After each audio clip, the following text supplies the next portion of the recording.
What's happening, everybody? Welcome back to the channel. Welcome back to another college basketball video. It is Saturday, November 8th. We got some more college basketball action to dive into for here today.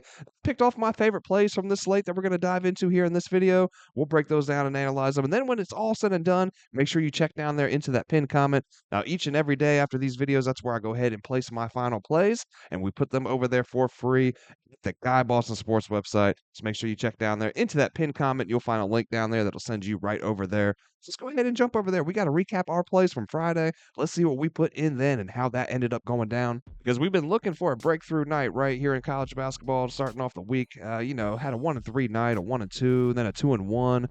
We get our first little 3-0 mini sweep of the season, right? We took Georgetown plus 8.5 points, and they win that one outright. We took Kansas and UNC an alternate total over 154.5 and put a boost on that from DraftKings. Got it at minus 111, and that one cashed as well. Then we took UNC on the money line. They went down at half. The big second half performance from them gets them the dub and gets us that 3-0 mini sweep on the night.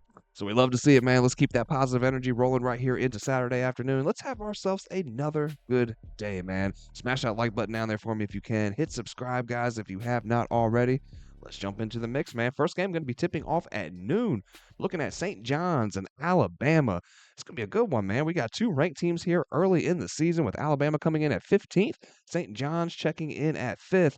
Now, the biggest factor in this game here coming into this is going to be Alabama's health, right? Coach Nate Oates, he's hopeful that guards Holloway and Wrightsell Jr. are going to be able to, come back after missing the opener, right? That would be a huge, massive boost for Alabama and their ball handling against St. John's press. Just provides more backcourt depth and shooting as well.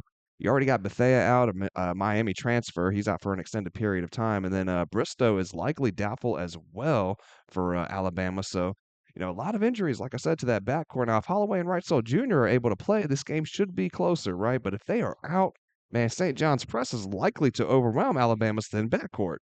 Now, St. John's, they definitely got the edge defensively. They got the edge on the home court advantage here as well coming into this game. St. John's identity under Rick Pitino has been stifling defense, forcing turnovers, and then you got that atmosphere from Madison Square Garden as well to factor into this one, man. They have the ability to match Alabama's scoring. Looking at Alabama, we know that they're going to want to shoot the three ball, man. They are a 3-point volume shooting team. Even with the injuries, their system can unleash some high volume 3-point shooting. So if they get hot from deep, which, that's the historical Alabama trademark, right? They could build a lead up pretty quickly here. With that said, both these teams, they have the potential for massive scoring nights, right? But Tino's disciplined defense on St. John's side of things, Alabama's injury-riddled backcourt, man, which is, just kind of given the potential for turnovers in this game here with that St. John's press. Suggests the pace might not be as frenetic as that line, suggests right here, right? Sitting at what, 171, I believe. And that line is high, man. And I see a lot of people on the over here, but I wouldn't rule out looking at the under, especially if that number keeps rising like that. All in all, though, man, St. John's pressure defense should be key to forcing turnovers here in this one from an injury-plagued Alabama backcourt, and that should lead to some easy buckets. Uh, could break the game wide open there in the second half. So I'm going to take a stab with St. John's here on the spread. The next up, 7 p.m. tip-off time, looking at Arkansas taking on Michigan State. Michigan State, they come into this one as a slight favorite at home, bringing a veteran lineup to the court, while Arkansas, they're going to look to push the pace with a high-powered offense and a deep freshman class. Now, the Razorbacks, they won their opener by 32 points, man, 109-77. Michigan State, they did have some troubles on their end with Colgate pulling out the win, right? They won 80-69 in a closer game there. That was a game that which Coach Izzo afterwards, he emphasized that need to bounce back on the defensive end here against Arkansas in this one specifically. They, speaking of Arkansas, they got the depth in the backcourt and they can score at an elite level, man, but they also have the length and athleticism to match up with Michigan State in the paint. So, think in this spot here, man, I personally like the veteran roster that Michigan State brings to the court, right? Jeremy Fears is a junior guard.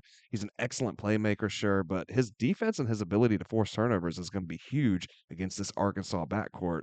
And then down low, while the Razorbacks, Brazil is the more athletic big of the two. Collar is a tough, physical, relentless rebounding big for Michigan State University, man. And his ability to provide an edge on the glass could be huge for Michigan State in this game. Arkansas, man, they bring plenty of athleticism, plenty of freshman star power to the table here in this game. Coach Calipari's made a living off maximizing talent. It makes them an appealing dog here.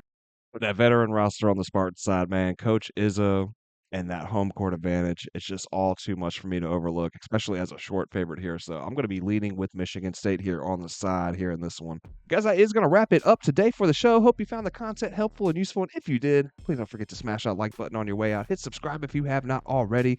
And that is going to wrap us up, man. Hope you guys all have yourselves a great Saturday. Hope you all cash out. And I'm going to see you back tomorrow for the next one.